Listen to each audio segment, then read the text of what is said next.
Hello everyone. ही माझी मैत्रीण पण आहे आणि माझं क्लायंट पण आहे. पण सध्या काय झालं होतं, ती 7-8 महिने झाली माझ्याकडे येत नव्हती. तिला दुसऱ्या पार्लरचं वेड लागलेलं. मग तिथली तिने चव आता चवच म्हणायचं झालं तर काय, आपण नाही का ज्या हॉटेलला चांगलं जेवण भेटतं तरी पण कधीतरी आपण म्हणतो नाही त्या हॉटेलला जाऊ, तिकडे छान जेवण मिळतं. मग तशा पद्धतीने तिने केलं आणि थोड्या दिवस तिने तिकडची टेस्ट घेतली, तिकडचे रिव्ह्यू घेतले कसे काय. त्यानंतर ती परत माझ्याकडे आली आणि मला म्हटली, अगं काही कर, माझी स्किन खूप खराब झाली तर तेवढी मला रिपेअर करून दे.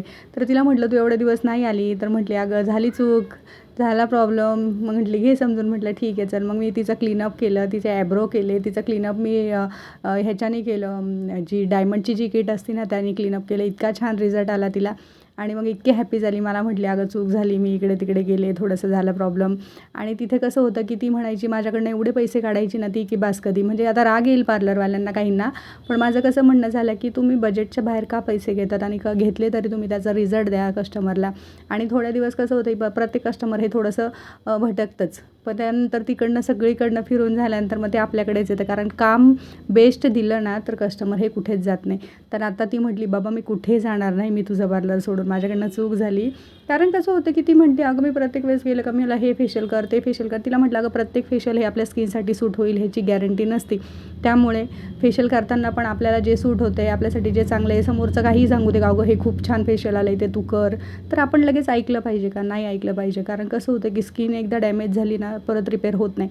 म्हणून मी आता कस्टमरला कधी पण आल्यानं सांगत असते का बाबा तुम्हाला जे सूट होते तेच घ्या. मी असं पैशावर नाही आहे करत का मला पैसे भेटतात ते म्हणून मी कुठलंही किट त्यांना म्हणजे फेशियल करून टाकते किंवा स्किनसाठी काय असेल तर ते सजेशन देते. नाही, जे चांगलं आहे, जे बेस्ट आहे मी तेच करते. कारण कसं होतं की कस्टमर माझं कुठेच जात नाही. कितीही दिवस झाले ना तरी सगळीकडे फिरून येतात आणि नंतर परत माझ्याच पार्लरला येतात. आता कारण हिच्यावरून मी हिला थोडं बोलले, पण ती म्हटली ठीक आहे चल जाऊ दे. कारण काय होतं की स्किन माझी खूप खराब झाली, मग तिची स्किन एवढी छान झाली, तिला सगळ्या गोष्टीचा मस्त रिझल्ट आला. मला म्हटली अगं माझ्याकडनं चूक झाली, परत असं कधी वागणार नाही.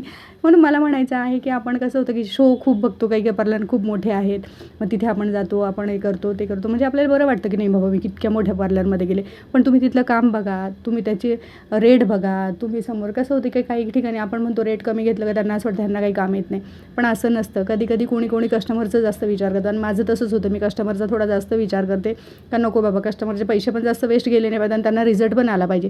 रिझल्ट आला तर मी पैसे घ्यायला मला काहीच वाटत नाही. त्याच्यामुळे मी रिझल्ट देते आणि त्याचनुसार पैसे घेते. ओव्हर जास्त कधीच काही घेत नाही.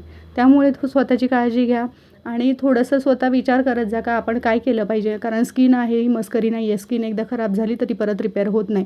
तेवढी स्वतःची काळजी घेत जा आणि तिथेच पैसे घाला.